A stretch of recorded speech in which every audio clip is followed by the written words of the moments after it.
doctor Himanta Biswa Sarma আৰু দিলীপ শইকীয়া ডাঙৰীয়াৰ হাত শক্তিশালী কৰি আপোনালোকৰ মিডিয়াৰ জৰিয়তে আমি তেওঁলোকক জনাব বিচাৰিছো বিশ্বনাথ সমষ্টিত আমি উত্তৰ পাৰৰ পৰা এইটো সমষ্টিত আমি ৩৫,০০০তকৈ অধিক ভোটত জয়যুক্ত হ'ম সকলোৱে একেলগে কাম কৰিম সকলোৱে একেলগে আগুৱাই যাম এইখিনি কথা কৈ মোৰ বক্তব্য সামৰি মাৰিছো ধন্যবাদ জয় অসম ভাৰত মাতা কি ভাৰত মাতা কি বন্দে বন্দে ধন্যবাদ বহু কথা আপোনালোকৰ ওচৰত নকওঁ মই শিকিব লগা বহু কথা আছে আজি বিশ্বনাথ জিলাত বিশ্বনাথ সমষ্টিত মোৰ প্ৰথম দিন আৰু এই প্ৰথম দিনত মোক আপোনালোকে যিটো অনুভৱ কৰালে যিটো আপোনালোকে বিশ্বনাথ সমষ্টিত সোমোৱাৰ পৰা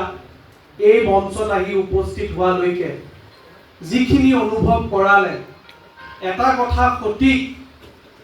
যে বিজেপি দলত যিসকল কাৰ্যকৰ্তা আছে সেইসকলে খুব ভালকৈ সকলোকে শ্ৰদ্ধা আৰু মৰম কৰিবলৈ জানে দলক ত্যাগ কৰি আহি মোৰ লগত আজি এখন মঞ্চত যোগদান কৰিবলৈ আহা মোৰ শ্ৰদ্ধাৰ সতীৰ্থসকল আৰু শ্ৰদ্ধাৰ বিশ্বনাথৰ সাংবাদিক বন্ধুসকল আৰু ইয়াত উপস্থিত সকলোকে মই মোৰ নমস্কাৰ আৰু শ্ৰদ্ধা জ্ঞাপন কৰিছো দলটো স্থাপিত হোৱাৰ পৰা বৰ্তমান সময়লৈকে বিজেপি দলক এই পৰ্যায় পোৱালৈকে বিজেপি দলটোক শক্তিশালী কৰা দিনে নিশাই বিজেপি দলক কষ্ট কৰি সকলো ত্যাগ কৰি বিজেপি দলটোক আগুৱাই এই পৰ্যায়ত আমি ভাল দিনত এতিয়া আহিছো এই পৰ্যায়ত পোৱা প্ৰত্যেকজন কাৰ্যকৰ্তা কোনোবাই পৃথিৱীত আছে কোনোবাই পৃথিৱীৰ পৰা গুচি গৈছে মই সকলো কাৰ্যকৰ্তাক মই হাত জোৰ কৰি মই সেৱা জ্ঞাপন কৰিছো বিশ্বনাথৰ বিধায়ক মহোদয়ে মোক কৈছিলে ৰাজ্যিকত যোগদান কৰাটো বেলেগ কথা কিন্তু আমাৰ যিটো পৰিয়ালৰ তুমি সদস্য হ'বা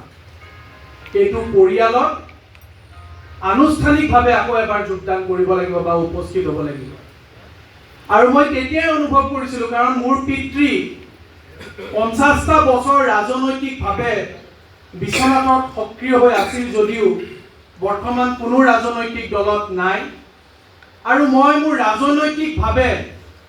মই যে পিতৃহাৰা হোৱা নাই এইটো কথা আজি আমাৰ সকলোৰে শ্ৰদ্ধাৰ